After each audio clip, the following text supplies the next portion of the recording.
I'm joined today by Adam Jones, newly promoted Technical Director of Exploration at AIM-listed ECR Minerals. Adam, congratulations on your recent appointment. How are you doing? I'm good, thanks, Alan. Winter's definitely here in Bendigo, and we're all feeling it now. It's getting pretty chilly, and all coming down with colds. And but yeah, we're still soldiering on and still drilling and working away in the shed here. And yeah. Excellent. Well, it's warming up here. We're still getting the typical British rain as well, but at least summer's here in the UK. So you'll see that when you come over next month.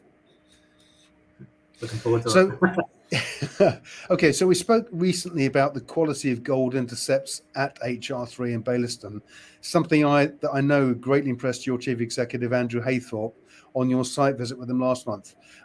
We're now seeing these delayed assay results starting to come through, with some very impressive gold grades reported today at various levels in hole BD3GD034.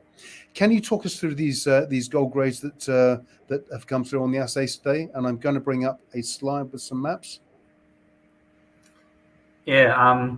So BH3DD034, or hole 34, essentially in the HR3 reserve, is drilled at the top of the Fig2 plan there, which will come out attached to, or a link will come out attached to these diagrams with the in the RNS as well.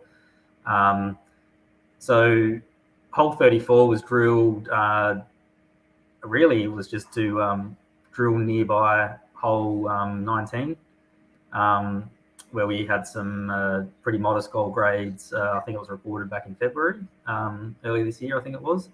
So we drilled that, and and just delighted that whatever it was, 149 meters down, that we got a little laminated vein there with a bit of visible gold in it. So all of a sudden our heart started getting a bit, a bit more fluttered, and we thought, oh, finally, after all this hard work there, and we're starting to see some of the true potentially coming through. So subsequently to that, we just did a series of holes from the same site, including hole 35, hole 32, and hole 33, really just to give it a bit of a quick spatial test while we're there on that particular drill site. However, because of the delayed results, we actually drilled hole 34 back in February, just to give you an idea. It's been sitting in the lab for a good 2 months, and we've only just finally got the results back. So we're very eager anyway to get the rest of the holes there. Looking at the core photos and from the logging we've done for those other adjacent holes, there is similar zones there. So we didn't see any visible gold in the other holes there, but all the sulfides are there, and the structures will correlate to each other. So fingers crossed. That sounds really good. Well, we can see the intercept core samples in more detail here, but I mean, this is pretty impressive. You've got 3 meters at 20.34 grams per ton, 0.645 meters at 13.02 grams per ton from 54 meters down, 0.3 meters at 10.59 grams per ton, and then 0.25 meters at 45 grams per ton, and that's from 149 meters down. Yeah, so we've pretty much got this, these little high grade intercepts probably every 50 meters roughly spatially down the hole, which is quite good. So you've got these multiple zones down there. And it's all about just now following it up, and how far do these continue to the north and south through the HR3 gold field. We're already seeing, for instance, I think it's a zone 3, where we've got the 10.59 grams. That actually correlates pretty well with the intercept. I think it was it's nearly a meter, I think, at something like 9.5 grams. So which was in hole 19. So it's good to actually start seeing the pieces fit together. Yeah, for sure. We spoke a few weeks ago and talked about the best intercept yet in hole BH3DD027, and of course the intercept in hole BH3DD0 2.2, and now of course today these bumper grades in hole 34. So we're seeing continuity now, aren't we, across the number of zones? What's the collective data picture telling you about Baillieston and HR3? Yeah, so you could refer back to that plan map there. So with where we've got hole 34 up in the north there of that plan, you can. So starting from there, we've traced the whole trend going back towards the junction of the Hard Up and Narrow Reef where we first started at the start of the year, and that's where we had the recent intercept of in hole 22. There's still a lot of drilling still to follow that up because all the drilling we did actually down at the Hard Up and Narrow Reef intersection there was very shallow, like 100 meters max. So probably true depth is something like 60 meters, below surface vertically. So there's a bit of work there still to follow that down. Still a lot of work open to the southeast on the southeast side of the Hard Up Reef.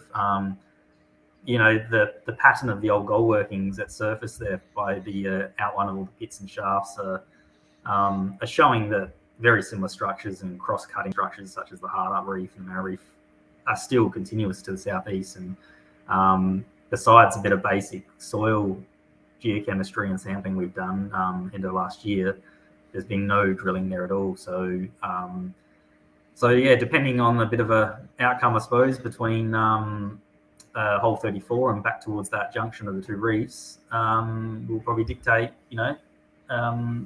further more infill drilling, and also, trying to follow the trend further to the northwest and to the southeast.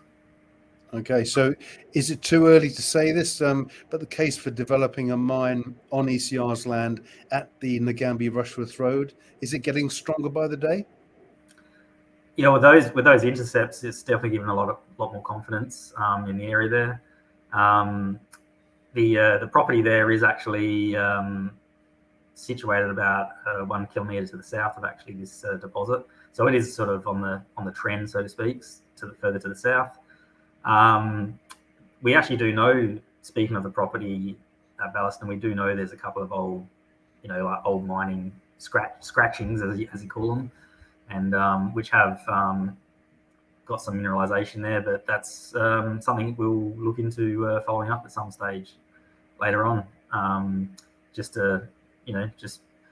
another string to the bow, so to speak. And I think the model we're gathering now, the mineralization model for HR3, the good thing about it is we can apply that further along strike and be a bit more thoughtful and a bit more targeted at exploration further along, including towards the property. Excellent. Okay, well, we spoke about Creswick last time, Adam. Of course, you've been exploring old abandoned mines and drill sites on ECR's land at the Brewing Lane property. We looked at the LIDAR imagery of the site last time. Have there been any developments, or will there be any developments upcoming? There's been nothing since we spoke last time. However, I've got a lot of soil sampling, or I'm in the preparation of having already. So all the technical staff here at Bendigo will head out there during July. It's going to be a wintry, wintry month, especially down at Creswick there. And however, we've got all the facilities here in Bendigo to dry samples and do all the prep work. So the whole team here will be focused on following up a lot of those geochemical soil targets. As you can see on that picture on the right, plenty more there. Like there's hundreds and hundreds to even of meters strike length to cover. We're talking hundreds of samples. At the moment, as we speak, I've got a suite of samples of about 300 soil samples which we took earlier this year, and they're finally at the lab in getting processed. And those soils were over our high-grade drill hole we had, which was hole 3 at Creswick. The whole purpose of it is to do a bit of multi-element, chemical analyses, and hopefully get a sniff of gold in the soils, and hopefully we can find those, correlating pathfinder elements which we already see up in Ballaston on that project with the stibnite. So we're not sure in Creswick what sort of geochemical elements correlate well with the gold yet. So hopefully these lab results will show us, give us the right elements to choose and which ones to target in the soil sampling in Creswick. Okay, so Baillieston and HR3 and Creswick, they're all shaping up well. What's next? Yeah, so July, the directors and that are getting together to do a bit of an overview of all the projects. We've got there's a big push, or there will be a big push, probably coming, I'd say, end of July into August for the Lux Lulworth projects up in Queensland, North Queensland. Yep. We've already lined up a couple of people to get in there. It's just more of a matter of finishing the planning and that, really. Obviously, there's a lot going on with other things over here in Victoria as well. Next up with our drilling, we'll follow up hole 34. We'll drill another hole just slightly to the north of it, just to see if we can snag the continuity there. And the only other thing is I've been talking about Blue Moon prospect. The planning is nearly completed for that, so I'm hoping that probably end of July that we will move our rig down to Blue Moon to do probably half a dozen holes down there.